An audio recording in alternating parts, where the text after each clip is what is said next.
പ്രിയപ്പെട്ട ചങ്ങാതി, ഒരു ദിവസം 86,400 സെക്കൻഡുകൾ. ഒന്ന് ചോദിക്കട്ടെ, ദിവസത്തിൽ ഒരു സെക്കൻഡെങ്കിലും താങ്ക് യു എന്ന് പറയാൻ ഉപയോഗിക്കുന്നുണ്ടോ? ഹൃദയത്തിൻ്റെ ഓർമ്മയാണ് നന്ദി എന്ന് ആരോ കവിത കുറിച്ചിട്ടുണ്ട്. സത്യമാണത്. അങ്ങനെയാണെങ്കിൽ എന്തെല്ലാം ഓർത്ത് എന്തിനൊക്കെ നന്ദി പറയണം? ഇനി ജീവിതത്തിൽ വല്ലാതെ ആടിയുലയുന്ന അവസ്ഥകൾ നമുക്കുണ്ടായിട്ടുണ്ട്.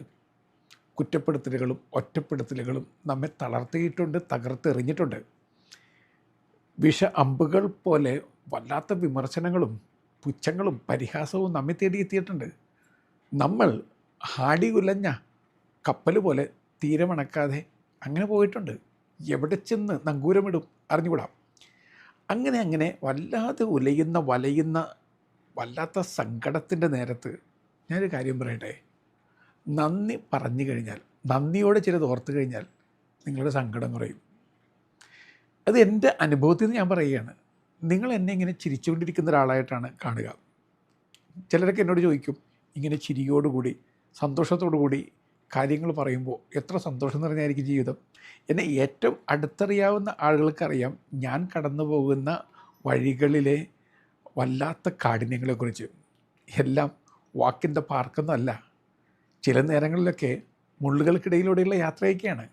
എന്നാലും കണ്ണീരണിഞ്ഞതുപോലെ ഒരു പുഞ്ചിരി സമ്മാനിക്കുവാൻ സാധിക്കുന്നതിൻ്റെ ഒരൊറ്റ കാരണം കർത്താവിനോട് നന്ദി പറഞ്ഞ്, ജീവിതത്തിന് നന്ദി പറഞ്ഞ്, എന്നോട് തന്നെ നന്ദി പറഞ്ഞ്, ചുറ്റുമുള്ളവരോട് നന്ദി പറഞ്ഞ് ജീവിക്കാൻ സാധിക്കുന്നതാണ്.